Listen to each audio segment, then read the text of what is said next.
오늘의 헤드라인입니다. 오늘 서울과 인천 등 수도권 지역에 미세먼지 예비 저감 조치가 발령돼 공공기관에서 차량 이부제가 적용되고 공공작업장은 단축 운영됩니다. 예비 저감 조치는 다음 날 비상 저감 조치가 내려질 것에 대비한 조치로 오늘 처음으로 시행됩니다.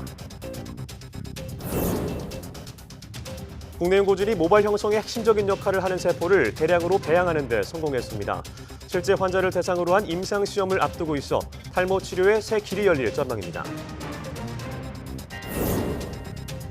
미래청정에너지원으로 주목받고 있는 한국의 인공태양 K스타가 올해로 가동 10주년을 맞았습니다. 최근에는 세계 최초로 K스타의 중심 온도를 1억 도 이상 유지하는 데 성공해 세계적인 경쟁력을 갖췄다는 평가입니다.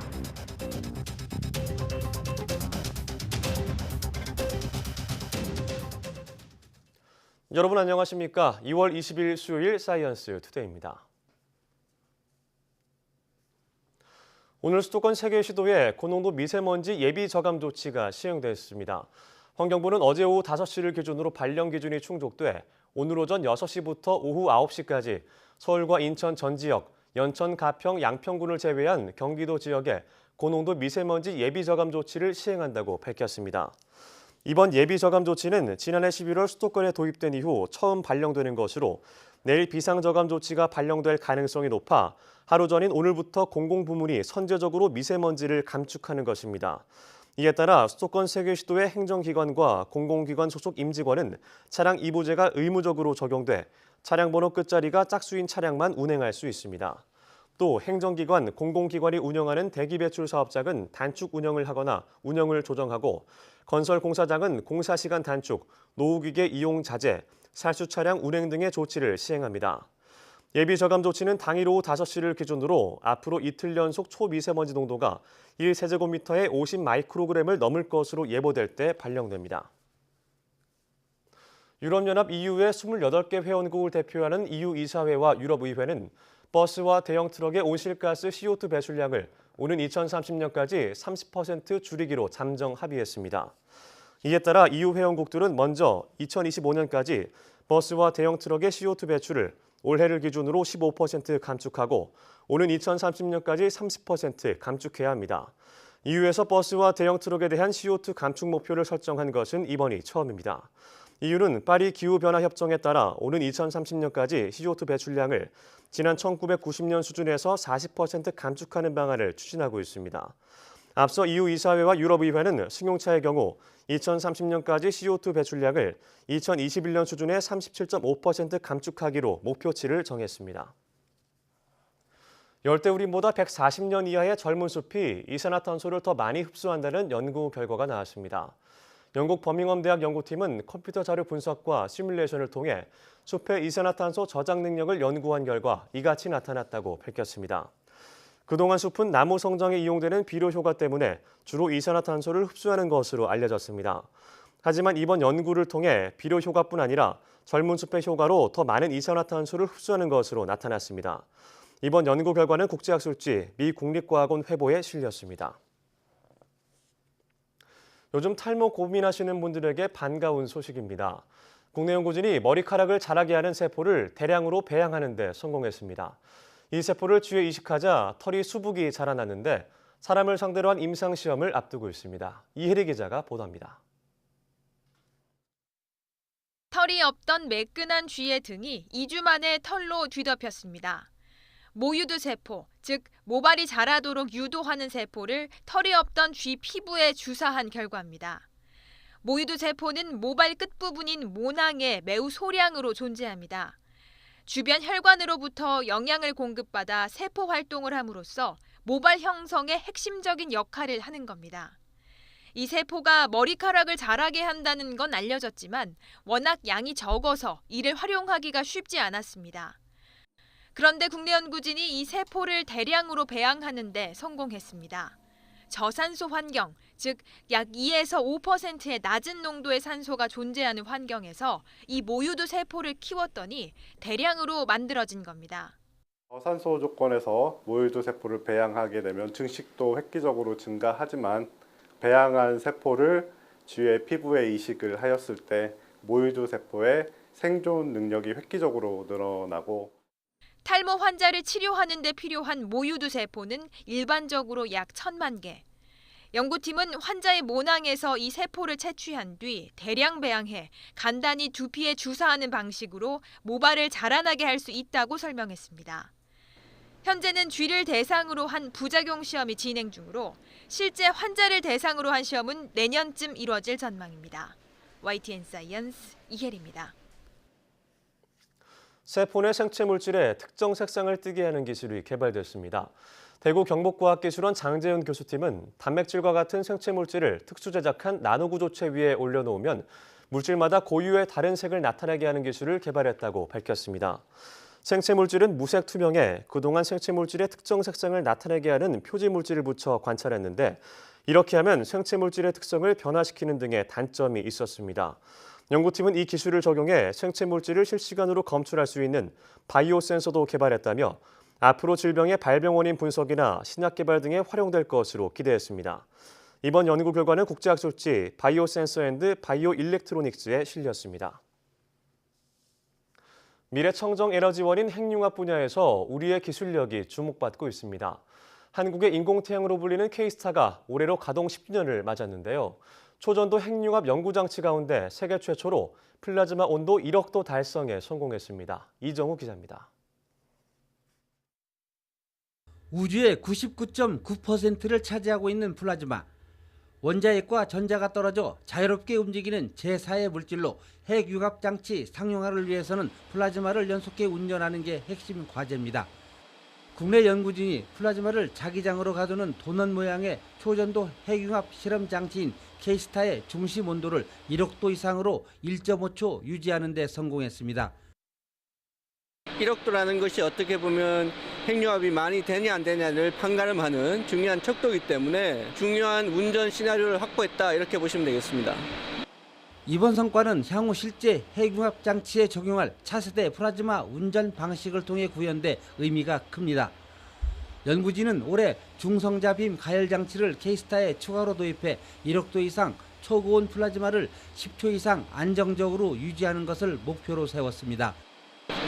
한국의 인공태양 K-스타를 보고 배우기 위해 세계 각국의 핵융합 석학들이 우리나라를 찾았습니다. 국제 핵융합 학술대회를 통해 K-스타의 우수성을 알리고 핵융합 에너지 분야에서 세계적 경쟁력을 갖춰 향후 국제 핵융합 실험로 이터의 운영을 우리 기술로 이끌 전망입니다. 고성능 고밀도 플라즈마를 유지하는 기술을 확보하여 핵융합 기술을 상용화시키는 데 앞장설 수 있다고 그렇게 말씀드릴 수 있겠습니다. K-스타 가동 10주년 핵융합 기술의 주도권을 확보하기 위한 핵심 기술 개발과 이를 산업화하는 데 한 발짝 더 나아갔습니다. YTN 이정우입니다.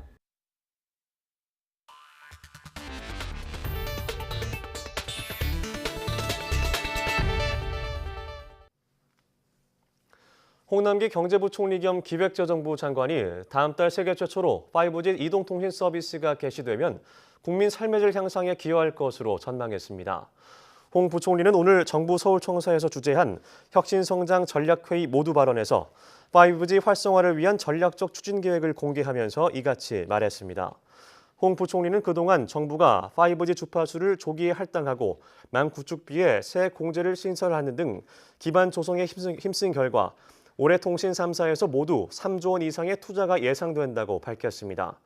이와 함께 홍 부총리는 오는 2022년까지 스마트 산단을 전국 10개로 확산해 제조업 경쟁력과 지역경제 활력 회복을 도모해 나갈 것이라고 강조했습니다.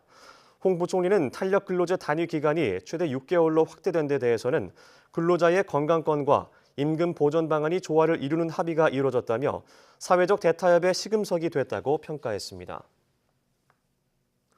미국은 중국 통신장비업체 화웨이가 중국 정부를 위한 스파이 노릇을 한다면서 우방국들과 함께 화웨이 퇴출 공조체제를 주도해 왔는데 이게 균열 조짐을 보이고 있습니다.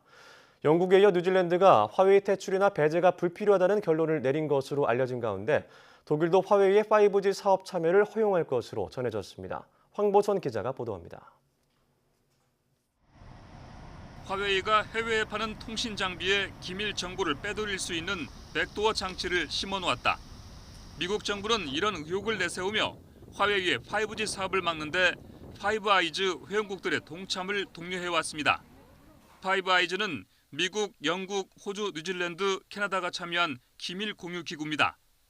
그런데 최근 영국 정보기관이 화웨이 리스크를 관리할 수 있다며 완전 퇴출은 불필요하다는 결론을 내린 데 이어서 뉴질랜드 정부가 자국 내 5G 사업에서 화웨이를 완전히 배제한 것은 아니라는 입장을 밝혔습니다. But again, as I say, the ball is now back in the court of the company that made the application, and that's Spark. 이런 가운데 유럽연합 EU의 주요 회원국인 독일도 미국의 반대와 경고에도 불구하고 화웨이의 5G 사업 참여 허용을 검토하고 있는 것으로 전해졌습니다. 미국 월스트리트 저널은 독일 관련 부처가 화웨이의 사업 참여를 허용하는 쪽으로 이미 2주 전에 예비 결정을 내렸다고 보도했습니다. 이런 형세 속에 당사자인 화웨이 측은 자신감을 내비쳤습니다. There's no way the US can crush us. The world needs Huawei because we are more advanced. 애초에 미국이 설득력 높은 증거도 없이 무리한 압박에 나선 데다 중국의 거센 반격이 이어지면서 미국 주도의 화웨이 퇴출 공조가 흔들리고 있다는 분석이 나오고 있습니다. YTN 황보선입니다. 제주도 내 농가에서 생산된 달걀에서 인체에 해로운 항생제 성분이 검출돼 제주도가 긴급 회수에 나섰습니다. 제주도는 제주시 모 농장에서 지난 11일 생산된 달걀에서 항생제 성분인 엘로플록사신이 1kg에 0.00342mg 검출돼 판매 중지와 회수 조치를 내렸습니다. 검출 당일 생산된 달걀은 총 6,900개인데 이 가운데 4,200개가 시중에 유통됐고 나머지 2,900개는 긴급 회수됐습니다. 제주도는 다른 산란계 농장 34곳에 대해서도 일제 검사하고 있습니다. 울산 태화강을 찾는 겨울 철새가 다양해졌습니다. 11종류가 늘었고 특히 천연기념물 고니도 찾았습니다. 김인철 기자가 취재했습니다. 잔잔한 강물 위를 다니는 고니의 모습이 여유롭습니다. 태화강 하류에서 상류까지 먹이 활동을 하는 고니 가족은 모두 6마리. 4년 만에 태화강을 찾은 겁니다. 항상 6마리가 같이 다니면서 이렇게 먹이 활동하고 쉴 때도 보면은 그 모래톱 그 언덕에 올라가가지고 쉬고 하는 모습을. 태화강 47km를 터전으로 겨울을 나는 겨울 손님은 청둥오리와 새오리 등 52종류 10만 6천여 마리. 지난해보다 1안종 늘었지만 개체수는 1,000여 마리가 줄었습니다. 새로 찾은 철새는 검은 목눈 병아리와 박새, 멧새, 민물 가마우지 등입니다. 태화강에는 해마다 10월부터 겨울 철새들이 찾아듭니다. 10년 넘게 이어져온 태화강 생태 복원 사업이 성과를 거두고 있다는 증거입니다. 물이 맑아지면서 철새들의 먹잇감이 늘어나고 대나무 숲과 국가 정원 추진이 철새들의 겨울나기에 큰 도움이 된 겁니다. 태화강은 수달과 삭 같은 보호 야생동물도 사는 생물 다양성 보고로 자리를 잡아가고 있습니다. YTN 김인철입니다.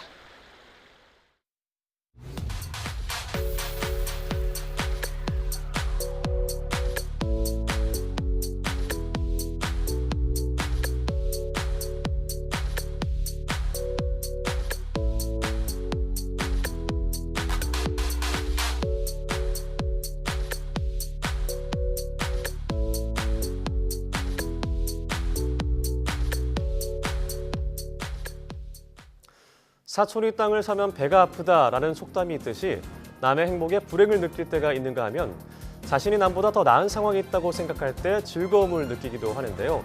심리학적으로 질투란 무엇이고 자존감, 열등감과는 어떤 관계가 있을까요? 오늘 오내시 사이언스투데이 생각연구소 시간에는 남의 불행이 나의 행복, 쌤통의 심리에 대해 알아보겠습니다. 오후도 많은 시청 바랍니다. 함께해 주신 여러분 고맙습니다.